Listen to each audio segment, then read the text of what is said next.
On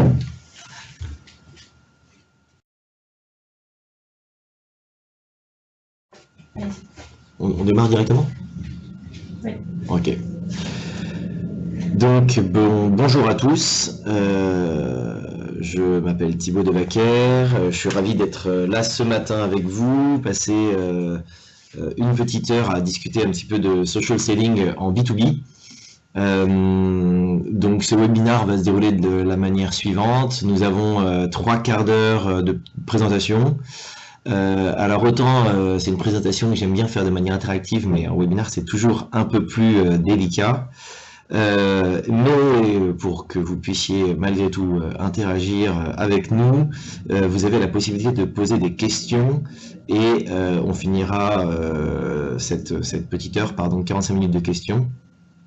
Donc voilà, n'hésitez pas à réagir et on tâchera de faire au mieux pour pouvoir répondre à toutes ces questions en temps voulu. Donc allons-y, on va faire cette petite plongée dans le social selling. Alors avant, je vais nous présenter quelques instants. Donc Perfluence est une société française qui édite des méthodes sur l'excellence commerciale et qui travaille en partenariat ici avec Demos. Voilà, nos cœurs de métier, c'est vraiment ce B2B. Et nous éditons donc des méthodes sur le relationship management, le key account management ou la vente de valeur, voilà, tout un tas de choses. Comme introduction, il faut un petit peu se rappeler la chose suivante. Dans le monde de la vente, il y a plein d'acteurs, il y a des gens qui exécutent cette vente et des gens qui aident à exécuter cette vente. Pour prendre une métaphore, dans le monde de la ruée vers l'or, il y a 2 catégories de gens, il y a les chercheurs d'or et les vendeurs de pelles. Et donc quand on se forme, eh bien, on fait appel à des gens qui nous aident à faire, donc à des vendeurs de pelles. Et un bon vendeur de pelles, pour ma part, je pense vraiment qu'il a dû devoir chercher de l'or un jour.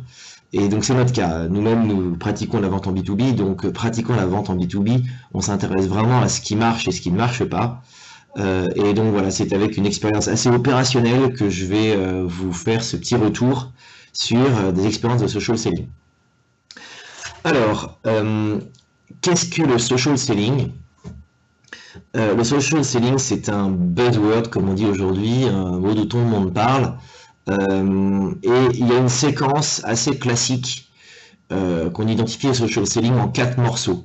La première partie, c'est ce qu'on appelle la création de la marque, qui mène une deuxième partie qui va être l'identification de leads, l'identification de pistes, de prospects. Ça mène à la capacité ou la volonté de pouvoir engager ces prospects.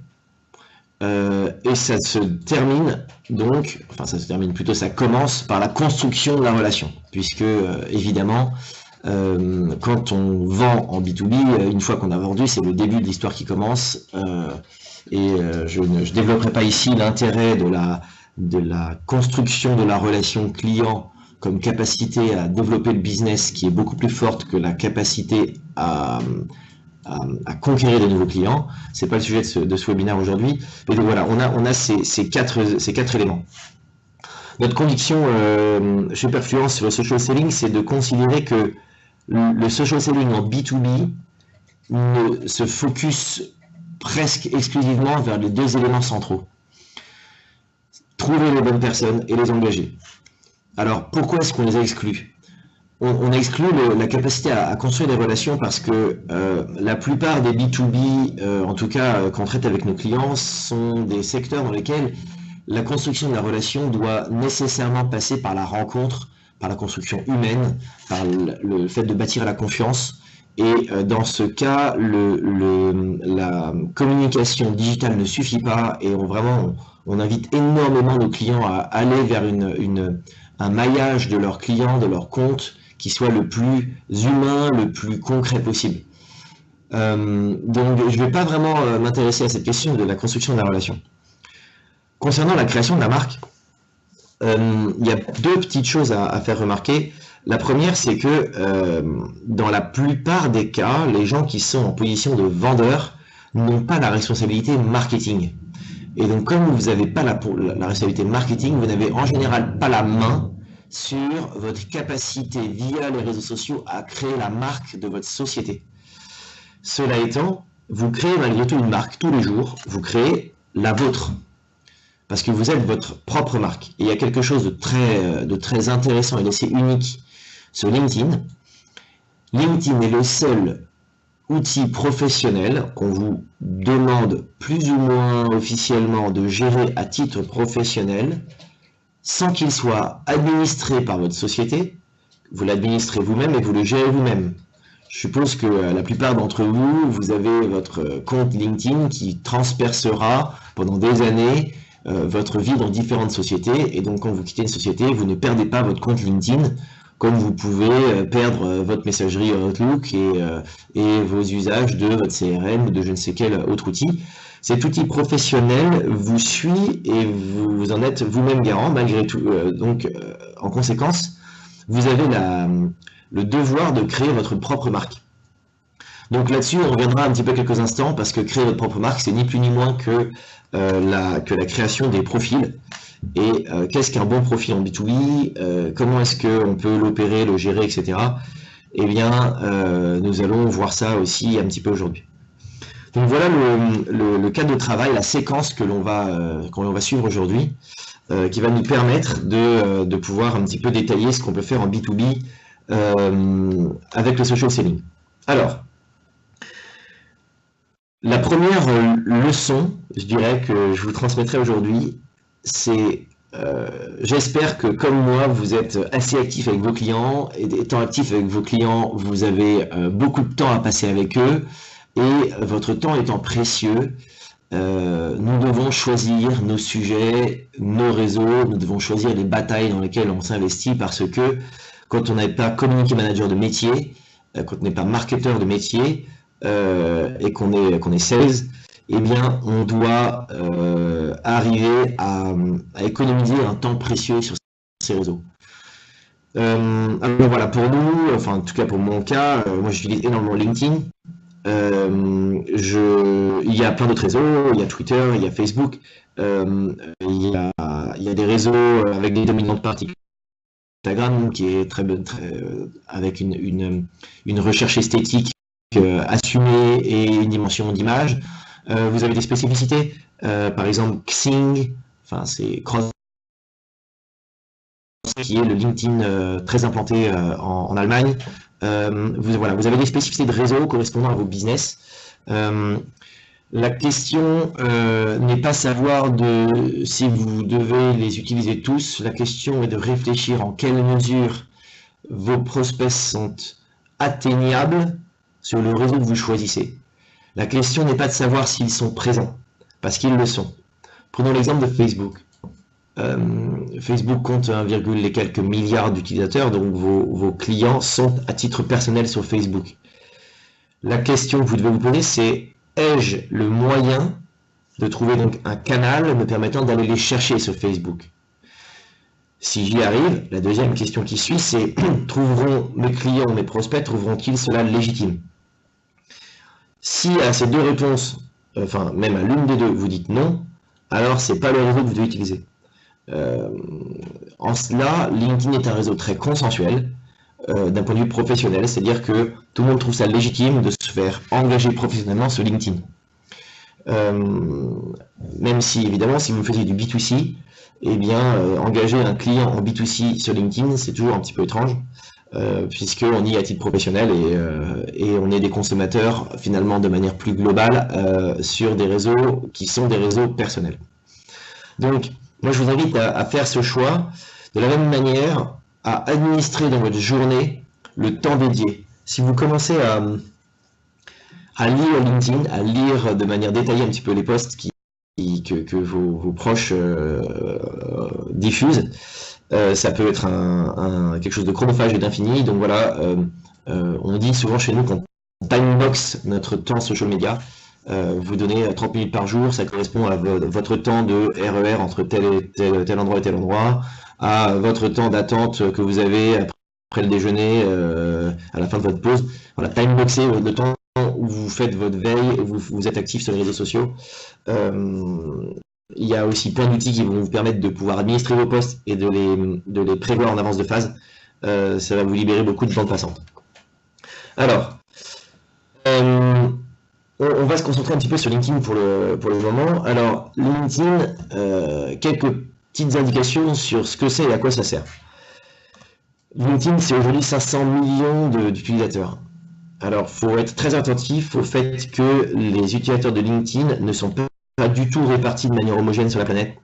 La pénétration de LinkedIn sur le marché américain est très forte, sur le marché chinois est très très faible, quasi inexistante. Donc en Asie, c'est très difficile. En Europe, il est assez important. Il y a cette question de l'Allemagne avec Crossing qui est à lever si vous avez des écosystèmes allemands importants. Donc ce sont 500 millions de users. C'est environ 250 millions de visiteurs uniques par mois. C'est-à-dire que non seulement la base de users est très forte, mais la rétention est très importante. Vous allez toucher vos visiteurs assez facilement. Le troisième élément qui est important, c'est qu'il y a 7 millions de sociétés sur LinkedIn. Donc les gens sont présents, ou tout du moins existent, et c'est cela qu'on va essayer de toucher. Enfin, un dernier nombre un petit peu vertigineux, c'est qu'il y a 2 milliards de mises à jour, d'updates au sens de posts, de contenu mis à jour par semaine. Ce qui laisse rêveur sur notre incapacité à appréhender la totalité de ce contenu. Mais donc voilà, c'est un réseau immense. Et la question c'est à quoi sert LinkedIn? Alors à quoi sert LinkedIn? Je vais le prendre de deux manières. La première manière, c'est déjà dans quel but et donc quels sont les rôles des gens qui visitent LinkedIn. Eh bien, la première utilisation de LinkedIn, ça peut peut-être vous surprendre, mais c'est d'abord le recrutement, ensuite le marketing et finalement les ventes. C'est-à-dire que on dit souvent quand on veut se moquer de LinkedIn qu'il y a deux catégories de personnes actives sur LinkedIn, les recruteurs et les chercheurs d'emploi. C'est pas complètement faux. Alors c'est aujourd'hui plus vrai puisque LinkedIn a développé de manière assez forte, et on va en parler, des outils permettant de pouvoir faciliter le social selling et faciliter le branding, donc cette partie marketing et cette partie sales. Mais voilà, la dimension du recrutement sur LinkedIn est très forte. Si vous avez déjà vu les plateformes de recrutement intégrées sur LinkedIn, c'est vraiment excessivement bien fait. Il y a énormément il y a une gestion de funnel de recrutement. Enfin, c'est particulièrement efficient, pardon. Mais donc voilà, le marketing et les ventes arrivent en deuxième et en troisième point. Donc ça veut dire que il faut revenir sur ce point intéressant. Quelle est la première promesse de LinkedIn et en quelle mesure cette promesse ne peut plus être tenue? Alors, cette première promesse de LinkedIn, c'est quoi? C'est la promesse qui est contenue dans le nom de LinkedIn, d'être lié à l'intérieur. Lié à l'intérieur, c'est-à-dire cette notion de réseau dans lequel les gens se connectent, se connaissent, qu'on connaît, qu'on sait qui connaît qui, etc. Alors, aujourd'hui, c'est très clair, cette promesse n'est plus tenue. Alors ça va peut-être vous surprendre, mais si, moi je connais des gens, je vois avec qui ils sont connectés sur LinkedIn, etc. Mais non, cette promesse n'est plus tenue, et je vais vous montrer pourquoi. Alors, il y a un homme très intéressant qui s'appelle Robin Dunbar, qui est né en 1947, sociologue, qui s'est intéressé beaucoup aux sciences cognitives. Robin Dunbar s'est intéressé à la question suivante, d'un point de vue cognitif: quel est le nombre de personnes avec lesquelles je suis capable de maintenir une relation stable? En substance, la question qui se pose, c'est combien y a-t-il de personnes qu'on connaît suffisamment bien pour que quand on les croise par hasard dans la rue, il ne paraisse pas bizarre de leur dire « Ah, tiens, c'est marrant, viens, on va prendre un café ». Question curieuse, vous allez me dire. Mais cette question, dans le paradigme des réseaux sociaux, nous pousse à nous poser la question de combien on est capable de gérer de relations, et donc d'un point de vue de vendeur, en quelle mesure on a de relations qui soient opérables. Alors, le plus fou dans l'étude de Dunbar, c'est qu'il a trouvé un nombre. Que ce nombre, il vaut 150, 148 pour être précis. C'est une fonction quasi gaussienne entre 100 et 220 individus, avec une moyenne autour de 148, quasi gaussienne parce qu'elle penche un peu vers la droite. ce qui est fou, c'est que ce nombre est à peu près indépendant des cultures et à peu près indépendant des activités professionnelles. La raison pour laquelle ça l'est, c'est qu'il a été trouvé et bâti sur des critères cognitifs. Alors, pour donner des comparaisons, ce nombre d'une grosse centaine, on le retrouve dans l'histoire, notamment dans l'histoire militaire. Un centurion gérait 100 personnes. La plupart dans les armées modernes, des compagnies de combat font entre 120 et 150 soldats. C'est la limite max, en fait, d'un point de vue cognitif, dans lequel un chef peut connaître à peu près la totalité de ses hommes. Vous voyez, ce nombre s'est propagé dans l'histoire des différentes organisations. Alors pourquoi je raconte tout ça? Je raconte tout ça parce que si vous cherchez Robin Dunbar, ce monsieur, il est sur LinkedIn. Et moi aussi, je suis sur LinkedIn. Donc admettons que, ça c'est moi, que je cherche à atteindre Robin Dunbar sur LinkedIn. Je veux dire, c'est facile. Il va falloir que j'aille sur LinkedIn et je cherche qui on a comme relation au milieu. Eh bien, le problème, c'est que moi, des relations, j'en ai beaucoup. Comme je suis un sales actif, des relations, j'en ai 1200. Admettons que Robin Dunbar en est, je vais pas regarder le détail, mais il en a plus de 500. Admettons qu'il en ait 600, ce qui serait tout à fait logique et humble. Eh bien, si on applique le principe de Dunbar à cette mise en relation, c'est-à-dire que si je me dis, il faut que je cherche quelqu'un dans mon réseau LinkedIn qui va me permettre de me présenter à M. Dunbar, la probabilité que ça fonctionne, ben, c'est la probabilité que je connaisse vraiment cette première personne qui soit en entre-deux, vraiment cette personne qui soit en entre-deux. Donc cette probabilité, elle vaut 150 sur 1200 d'un côté et 150 sur 600 de l'autre. Ça veut dire que, alors ça sort de la slide là, mais ça veut dire que la probabilité finale, c'est 1 sur 32. Donc vous avez 3% de chance que ça marche. Donc en vrai, dans le monde en B2B, eh bien, quand on cherche à se servir de LinkedIn pour trouver une manière efficace de faire du social selling en se servant de la notion de lier à l'intérieur du réseau, la probabilité, elle peut être très facilement, quand vous avez affaire à des sales, de quelques pourcents. Mais il y a pire encore. C'est que chaque jour, comme moi, vous rencontrez des gens, vous ajoutez des relations sur LinkedIn, mais vous n'en enlevez jamais. Par conséquent, où vont devenir ces 1200 d'un côté, 600 de l'autre? Ce nombre augmente progressivement petit à petit. Et dans 3 ans, j'aurai 1500, 1700 relations. Et M. Dunbar en aura 800 de plus. Et donc, cette probabilité, elle tend complètement vers zéro. Donc, plus le temps passe, plus les gens se mettent en relation les uns vers les autres, et plus la notion de la pertinence de cette relation s'effondre. Tout n'est pas perdu parce qu'on va pouvoir en faire des choses, mais en tout cas, pour cette capacité à mettre en relation et à connaître le qui connaît qui, c'est quelque chose qui est complètement inutile, qui devient complètement inutile et qui l'est de plus en plus. Alors vous allez me dire, je dépeins un tableau un petit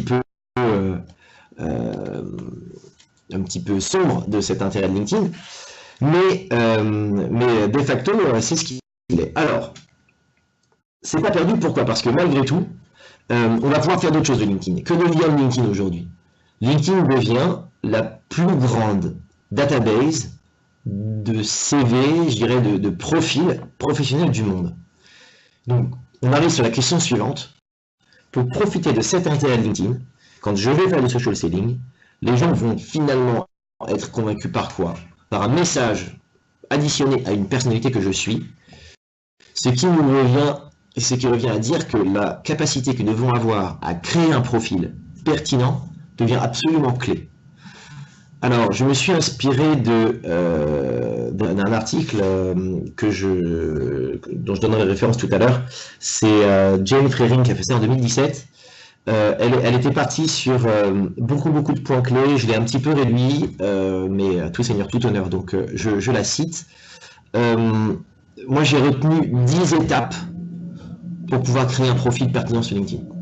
Je vais les passer en vue, c'est quelque chose que l'on fait beaucoup plus en détail avec des travaux pratiques quand on fait des vrais trainings en social selling, mais je vais passer les différentes étapes. La première question, c'est la profile picture. Je disais dans ma présentation, soyons sérieux. La première fois que j'ai été recruté dans mon premier job, quand j'ai googlisé ma RH, sa photo de profil était un selfie duckface comme ça dans un bar en Thaïlande. Enfin, c'était complètement improbable et ça présageait pas beaucoup de sérieux de la personne que j'avais en face de moi. Donc voilà, on juge les gens à leur photo de profil malgré tout. Qu'est-ce que c'est qu'une photo de profil professionnel? C'est facile.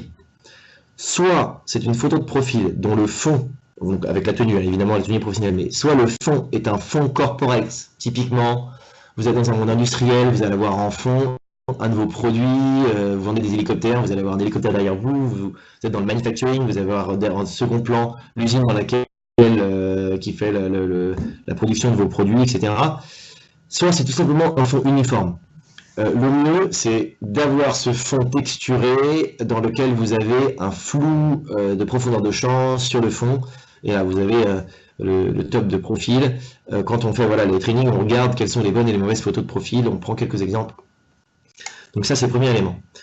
Le deuxième, c'est que si vous faites attention, alors là, je ne peux pas switcher sur LinkedIn en temps réel dans la présentation, mais il y a derrière votre photo de profil ce qu'on appelle une photo de background.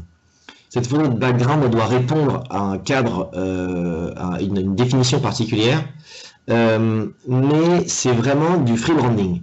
La plupart des sociétés et des services marketing mettent à la disposition de leurs salariés des background pictures toutes faites, corporate, que vous pouvez intégrer.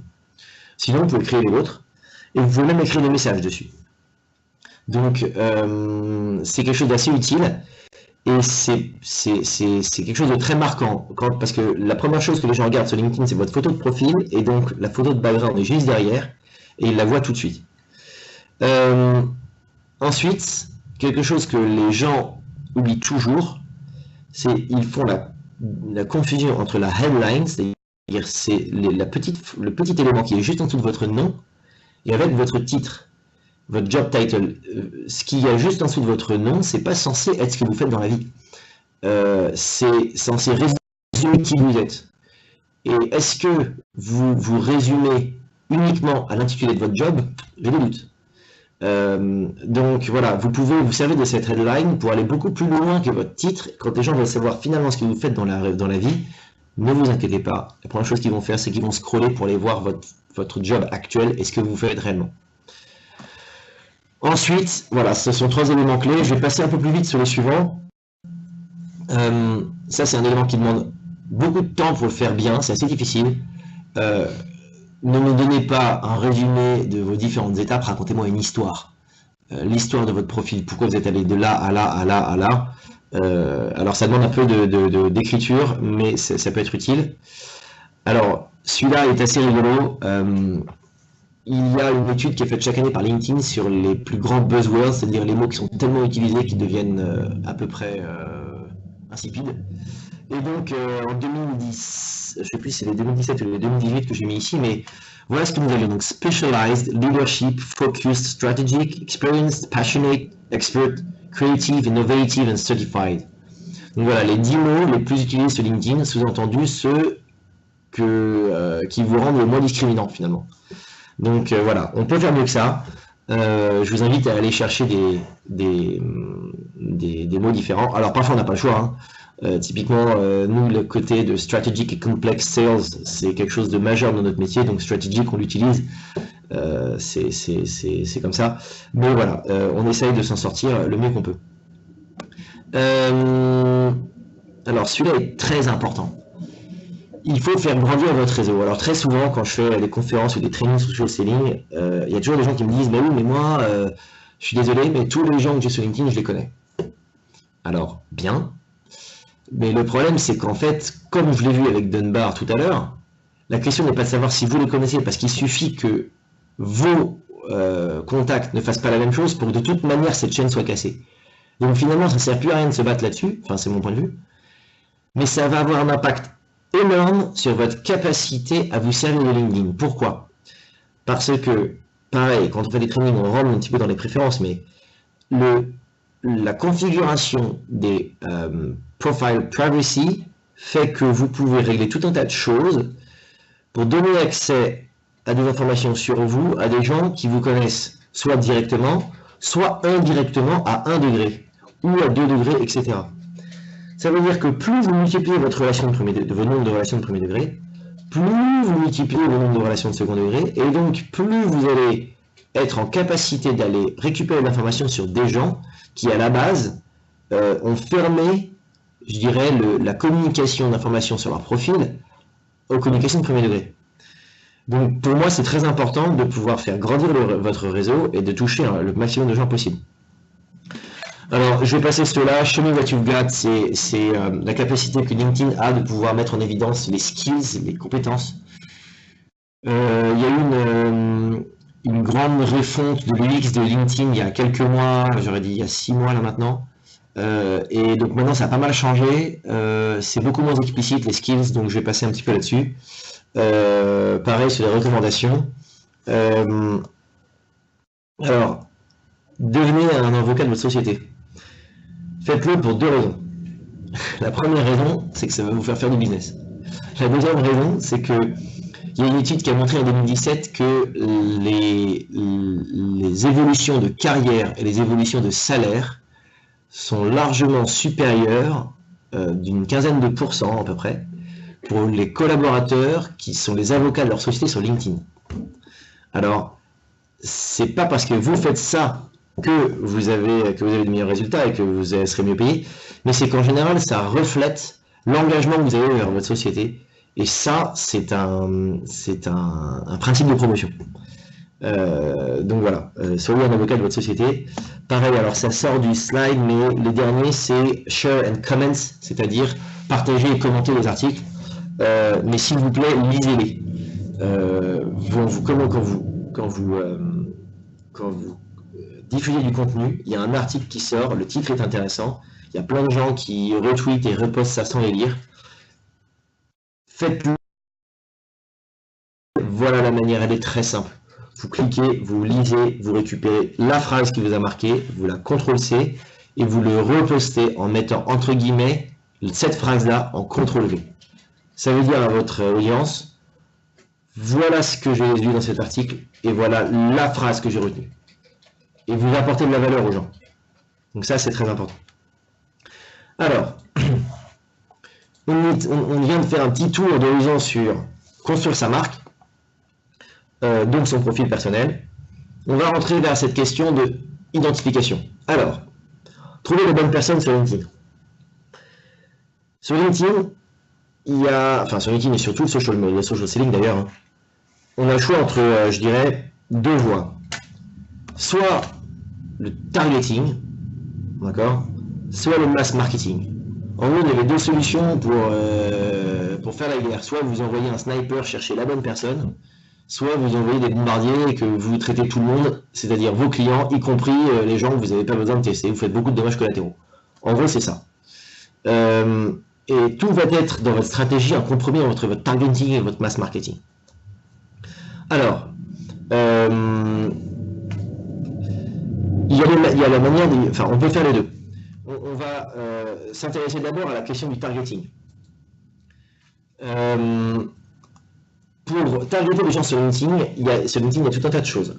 Le premier élément, c'est la capacité de LinkedIn à nous aider à faire la combinaison de filtres. C'est-à-dire que vous pouvez le faire sur un certain nombre de critères. On va parler dans quelques instants d'une option de LinkedIn qui s'appelle le Sales Navigator, qui est très puissant là-dessus, qui démultiplie énormément les filtres. Voilà, la combinaison des filtres est quelque chose d'assez puissant. La deuxième chose que vous pouvez faire, c'est ce que j'appelle le bottom-up check, c'est-à-dire quand vous allez identifier quelqu'un sur LinkedIn, vous allez pouvoir, notamment avec la partie à droite du navigateur de LinkedIn qui s'appelle People Also Viewed, remonter progressivement de personnes d'intérêt en personnes d'intérêt pour aller retrouver des gens que vous n'auriez pas imaginés. Donc là, je suis toujours dans les options gratuites de LinkedIn. Ensuite, il ne faut pas oublier que quand vous cherchez des gens sur Google, vous attendez à tomber sur les profils LinkedIn, n'oubliez pas de faire des recherches dans les différents langages. LinkedIn a développé énormément il y a quelques mois dans leur refonte la capacité des profils à switcher en anglais, français, etc. J'en ai pas parlé dans la partie profil, mais vous devez configurer votre profil dans votre différentes langues de travail. Il y a un switch en haut à droite qui est très bien fait, qui vous permet de passer d'un à l'autre et de définir pour chacun toutes vos expériences, tout votre profil picture, votre profil picture, pardon, votre headlines, etc. Mais vos clients n'ont peut-être pas fait ça. Donc, comme ils n'ont pas fait ça, eh bien, demandez-vous dans quelle langue ils sont logués dans LinkedIn et ils travaillent dans LinkedIn et cherchez les mots-clés dans les différentes langues. Alors, pour ma part, je suis un fervent utilisateur de ce qu'on appelle Sales Navigator de LinkedIn. C'est une option payante de LinkedIn. C'est relativement cher, hein, ça coûte autour de 70 € par user et par mois, mais c'est très très puissant. C'est très très puissant notamment parce que ça nous permet de chercher des individus à partir d'une combinaison qui est de 31 critères, je crois aujourd'hui. Donc tout ce que vous pouvez imaginer comme critères existe dans le targeting Sales Navigator. Je crois que j'ai mis des screenshots derrière, oui j'en ai mis. D'habitude je fais la démo live, mais là je peux pas passer sur le navigateur. Donc il y a 31 critères possibles. Et pour les sociétés, vous avez 14 critères. Donc des critères qu'on va trouver pour les individus. Alors justement, je vais vous montrer ça dans la slide suivante. Vous allez trouver, typiquement, là on voit, choisissez les fonctions. Si votre métier c'est de vendre des solutions je sais pas moi, de data analyse en marketing, eh bien, vous allez vous dire, ben moi dans mon targeting, ce sont les gens, j'ai coché marketing, media and communication. Évidemment, là c'est l'ordre alphabétique, donc la case en dessous, military and protective, je sais pas quoi, ça ne vous intéresse pas, donc voilà, vous cochez les industries. Vous allez pouvoir aussi cocher votre seniority level, c'est-à-dire que vous savez que pour closer, vous avez besoin de parler à tel niveau de décideur. Donc là, vous allez sélectionner aussi. Vous savez dans votre targeting que votre company size est critique. En dessous de 500 collaborateurs, les boîtes ne sont pas dans votre segmentation. Donc ben voilà, vous allez combiner tous ces critères qui vont vous permettre de sortir des individus et avec des critères équivalents, de sortir des sociétés, des comptes à traiter. Ce qui est très pratique, c'est qu'en temps réel, quand vous combinez ces filtres, eh bien, LinkedIn vous soumet le nombre de résultats qu'il anticipe. Vous voyez, c'est en bas à gauche, 30 results. Donc, ça vous permet de savoir où est-ce que vous allez. Je fais un targeting, je vois, j'ai 2700 contacts qui sortent. Bon, ben, si mon objectif c'est de faire du targeting, je m'en sortirai jamais. 2700, je n'arriverai pas à les traiter. Voilà, je me suis mis une limite, il faudrait que j'arrive à segmenter jusqu'à trouver 50 ou 60 leads, et comme ça va me donner un rythme de 10 leads par semaine, ça va me faire tenir 5 semaines, et donc dans 5 semaines, je vais faire une autre recherche. Comme vous pouvez le voir tout en haut à droite, vous avez un View Saved Searches, ce qui vous permet de garder en mémoire les différentes recherches que vous avez faites. Et il vous donne aussi les options de ne pas revisiter les profils que vous avez déjà identifiés dans les searches d'avant. Enfin voilà, c'est assez sophistiqué et c'est plutôt bien fait. Donc je l'ai montré là sur les sociétés. Voilà, ça c'est la nouvelle version sur les people. Vous voyez que vous pouvez même faire un targeting géographique. C'est très important, notamment quand vous êtes dans des business dans lesquels vous avez besoin du face-to-face. Si vous n'avez pas de bureau à New York, ça sert à rien d'aller targeter la zone de New York. Hein. Donc voilà, c'est assez puissant. Et donc, voilà un exemple d'une recherche. À la fin, ça se présente comme ça. Donc là, vous voyez à gauche, on a les critères. Dans les critères, dans les relationships, je n'ai rien coché. Je fais une géographie France. Je n'ai pas mis de keywords. Alors, je crois que je regarde. Oui. Je vais passer à la slide suivante parce que vous allez voir sur la colonne de gauche, on voit la suite des critères.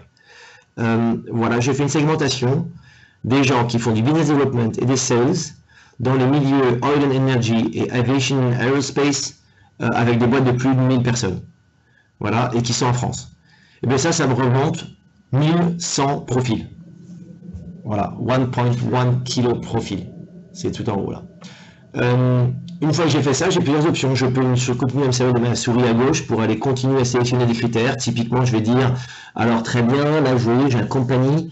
En ce moment, Airbus, c'est un bon truc et je sais que par exemple, j'ai jamais réussi à vendre à EDF, donc je vais exclure EDF. On va pouvoir faire toutes ces choses-là pour affiner. Donc, voilà, la combinaison de ces filtres au fur et à mesure va me permettre de targeter correctement les gens qui m'intéressent. admettons que je sois dans votre cas, là, j'ai trouvé ces 1000 personnes et je me dis, ben, je vais pas les segmenter, ils m'intéressent tous. Ou alors, je veux pas me donner la peine, je veux arroser les gens, bref. Donc, dans une optique de mass marketing, le problème n'est plus de trouver, hein, désormais. Le problème, si vous vous rappelez ma séquence du début, créer la marque, trouver, engager, construire la relation. Le problème devient désormais de engager. Alors, c'est un problème pour vous, je vous rassure, ce n'est pas un problème pour LinkedIn, puisque LinkedIn a la solution pour ça, il suffit juste de payer. Alors, il y a tout un tas de manières de faire de l'advertising sur LinkedIn, et donc notamment de faire de l'advertising fondé sur des targeting que vous faites par ailleurs. Alors, ça peut se faire de deux grandes manières, je dirais, avec de l'ADS, des campaigns, comme on l'a mis ici, là. Donc les gens reçoivent dans leur fil un certain nombre d'encarts qui rentrent, un petit peu de la même manière que vous avez pu le voir, ce que vous voyez très fréquemment sur Facebook, c'est assez similaire. On paye au clic, on paye au CPM, voilà, il y a différentes manières de faire. Il y a une autre manière de faire, c'est en faisant de la campagne par email. C'est assez cher. C'est assez efficace et voilà, ça peut être utile. Attention toutefois, le ROI d'une campagne email doit être piloté avec soin parce que vu le prix, il faut être sûr qu'on ait une vraie performance dans ces campagnes-là. Donc voilà, alors sinon, vous avez tout ce qui rentre dans ce qu'on appelle le social selling automation, c'est-à-dire via des systèmes tiers ou via des démarches de scrapping, etc. Et bien d'aller automatiser la récupération du contenu et les campagnes de mailing, des choses comme ça. J'attire votre attention sur deux choses. La première, c'est attention, tout n'est pas compliant et tout n'est pas légal du point de vue GDPR en faisant ça. Et c'est pas parce que des sociétés ont pignon sur rue et qui font des choses que c'est légal. Donc ça, soyez attentifs à ça et n'hésitez pas à consulter vos départements legal pour savoir ce que vous pouvez pas faire, notamment sur le retrait du consentement. Le deuxième élément, c'est que ça soit légal ou pas légal, eh bien, l'efficacité de ce type de campagne peut être discutable. Alors, notamment, moi je suis cible de tout un tas de campagnes de mass marketing avec des outils de social selling automation. Et je suis toujours ébahi de voir à quel point les gens ne font pas de suivi. Et c'est pour ça que nous, on croit énormément dans le fait que le social selling initie quelque chose, mais qu'à un moment, il faut se mettre à la transition vers la construction de la relation. Et cette transition-là, eh bien, elle se fait par de l'email direct, par du téléphone. Et je trouve ça dingue, comme aujourd'hui, les sales ne savent plus décrocher leur téléphone, alors que ça reste quand même quelque chose de très efficace. On pourrait revenir là-dessus en détail. Alors, on peut faire des choses assez amusantes. Alors, là il y a une vidéo, je crois que dans les Q&A, on va vous poster un petit lien YouTube.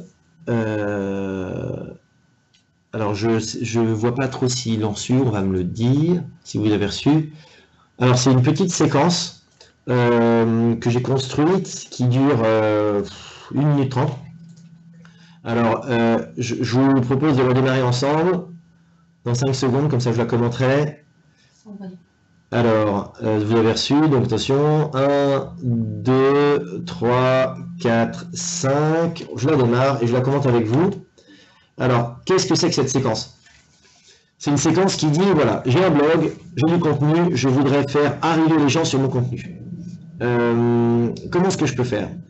Eh bien, j'ai un profil LinkedIn, vous voyez ça, où j'ai discuté du contenu, je faisais ça pour une application à ce moment-là. Eh bien, je vais construire un robot. Ce robot va aller, en fonction d'un paramétrage, parcourir profil par profil la totalité des profils qui répondent à cette requête. Donc en fait, il va, avec mon profil personnel, visiter des profils. Vous allez me dire, quel est l'intérêt? L'intérêt, c'est quoi? C'est que, voilà, j'en visite un, je reviens, j'en visite un deuxième, je reviens, j'en visite un troisième. L'intérêt, c'est quoi? C'est que, à chaque fois que je fais ça, eh bien, tous ces gens qui ont un compte Business Premium, ils reçoivent une notification pour dire, bah, Thibaut Desbacar a visité votre profil. Donc, ça fait que, sur des milliers de gens que j'ai visités, une partie d'entre eux va avoir le Business Premium, ou vont avoir l'occasion de voir qu'il a visité leur profil. Cette partie d'entre eux-là va recevoir une notification, non pas de moi, mais de LinkedIn qui va leur dire ça. Donc, le tiers de confiance qui est LinkedIn est utilisé pour leur faire cette sollicitation de ma part. Eh bien, en faisant ça, qu'est-ce qu'ils vont faire? Ils vont se dire, qui c'est ce gars? Ils vont cliquer sur mon profil. Sur ceux que j'ai visités, ils vont voir cette bannière, ce background picture, dans lequel il y a un message avec une invitation sur un site. Et certains d'entre eux vont dire, mais qu'est-ce qu'il fait dans la vie? Et vont aller voir notre société, votre appli, votre truc. Donc, c'est un exemple pour expliquer comment. C'est du floating limits, comme je l'ai appelé, en jouant sur les limitations de LinkedIn. LinkedIn, je crois qu'aujourd'hui, restreint à 6000 visites par jour par profil. Donc, quand vous avez un compte premium. Donc, vous pouvez éviter faire de la masse visite, et ça va vous permettre, profitant de cette petite, de cette liberté, voilà, de générer ces mails, entre guillemets, c'est des mails de LinkedIn qui vont inviter les gens finalement à voir qui vous êtes. Donc voilà une petite vidéo que vous pouvez garder, que j'ai mis en ligne hier, exprès dans l'objectif de ce webinaire. Pareil, je voulais revenir sur les côtés limites, limitations, échecs, etc. Exemple, Véolique, vous voyez, qui date de 28 septembre 2017, qui est tombé dans ma boîte mail, vous voyez mon prénom là. Demande de rendez-vous de Thibaut. Bonjour Thibaut, j'imagine que vous êtes très occupé, je voudrais simplement savoir si vous occasionnez mon précédent email. Alors, tout semble être un email personnel, sauf que regardez, le 9 octobre, à savoir 10 jours plus tard, un peu de choses près, je reçois exactement le même email, d'accord, d'un autre individu de la même société. Vous voyez, j'ai une femme en haut à gauche et j'ai un homme en bas à droite. Bon, quand on reçoit deux emails identiques de deux personnes différentes qui vous font croire que c'est un email personnel, ça détruit la relation. Je bosserai jamais avec ces gens-là. Enfin voilà, c'est pas possible. Il y a un deuxième indice pour dire que c'est pas un vrai email. Alors en général, je le fais deviner aux gens, mais le deuxième indice, c'est que quand vous écrivez des emails personnels, la plupart, enfin quand nous on le fait, la plupart d'entre nous, on n'a pas la patience et le courage de faire des vrais liens hypertextes. Vous voyez, il y a marqué notre portfolio avec notre portfolio souligné et un lien derrière. Moi, en général, je mets n'hésitez pas à mettre notre portfolio et après je fais espace, CTRL-V et je mets le lien en tout texte parce que je m'embête pas à faire un vrai lien hypertexte. Quand on est trop sophistiqué, il passe pour du mass mailing. Et donc voilà, ça, je vous invite à faire très attention avec vos mass marketing machines parce que ça peut être assez péjoratif pour votre relation. Ensuite, je voulais terminer avec quelques éléments sur, c'est pas directement du social selling, c'est de la marketing intelligence, mais dans cette veine-là, n'oubliez pas que il n'y a pas que LinkedIn pour sourcer de l'information sur Internet. Il y a deux autres éléments très importants, c'est la communication institutionnelle, à savoir qu'est-ce que vos clients en tant que clients postent, et il y a tout ce qui est partie RP, qu'est-ce que presse en général, qu'est-ce que la presse dit de vos clients, de vos comptes clients, etc. Il y a quelque chose que j'utilise utiliser qui s'appelle Google Now, qui est intégré dans les téléphones Android. C'est une application qui se télécharge, bref. Il n'y a pas que ça, il y en a tout un tas, qui vont vous permettre de pouvoir aller chercher de l'information de manière en push vers vous, qui va vous tracter l'information. Alors, donc c'est ce que je disais. Donc Google Now, Google News vont vous donner beaucoup d'informations et juste en dessous là il y a un tiret qui manque que vous ne voyez pas.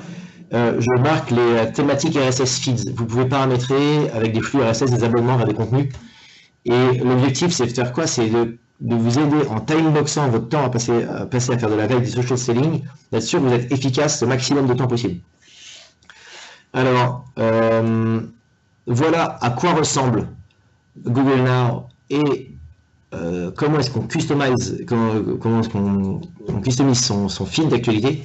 Vous voyez là, quelqu'un, c'est un screenshot que j'ai trouvé sur le web, hein, quelqu'un s'est dit, voilà, moi mes centres d'intérêt c'est American Horror Story, Android, Blair Witch et les Blues de Chicago, etc.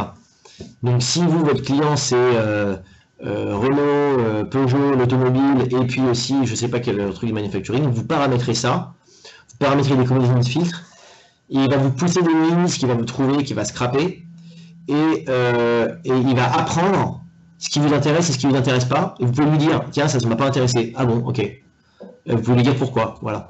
Et donc, moi j'ai appris pas mal de choses, certains de mes clients en avance de phase, juste avant des rendez-vous, parce que Google Now va pousser les news, donc voilà, c'est très utile.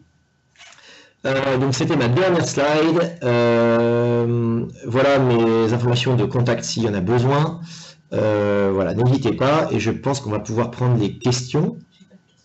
J'ai l'impression qu'il n'y a pas de questions aujourd'hui. Donc si, pour l'instant, si vous avez des questions, on va peut-être attendre quelques instants de voir si des questions viennent.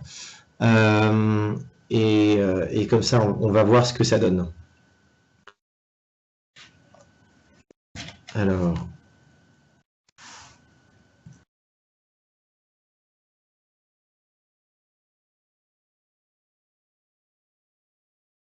Ah oui, je peux revenir maintenant sur une chose, déjà parce que c'est une question qu'on me pose souvent. Dans l'engagement sur LinkedIn, je parlais de la problématique de l'email. Les règles de LinkedIn sur l'email sont les suivantes. Vous avez le droit d'emailer de manière infinie les gens qui sont dans votre réseau. Ça, c'est le premier élément. Quand vous avez un compte classique, vous ne pouvez pas emailer des gens qui ne sont pas dans votre réseau. Quand vous avez un compte premium, vous devez, je pense, avoir 3 emails possibles et 15 quand vous avez un compte business, 30 quand vous avez un compte recruteur. Vous voyez, compte tenu du fait qu'il faut mettre des dizaines et des dizaines d'euros par mois, ce genre de choses, les crédits email sont assez chers. Cela étant, il y a une finesse qui est la chose suivante.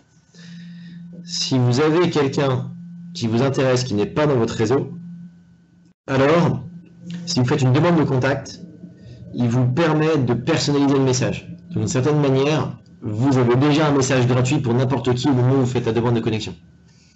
Une fois que cette demande de connexion est faite, le taux d'acceptation des demandes de connexion est assez élevé, et donc vous pouvez engager une vraie discussion. Donc, voilà, ça permet d'un petit peu court-circuiter les restrictions de LinkedIn, sans toutefois avoir à changer de média, c'est-à-dire à passer par l'email ou le téléphone, etc. Toujours pas de questions reçues.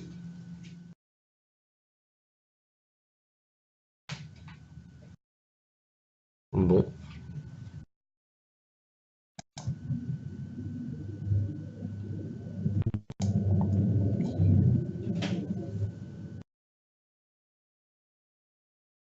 Bah écoutez, on va s'arrêter ici. N'hésitez pas si vous avez d'autres questions dans le futur. Et puis, je vous remercie beaucoup et à très bientôt pour un autre webinaire, qui sait. Au revoir.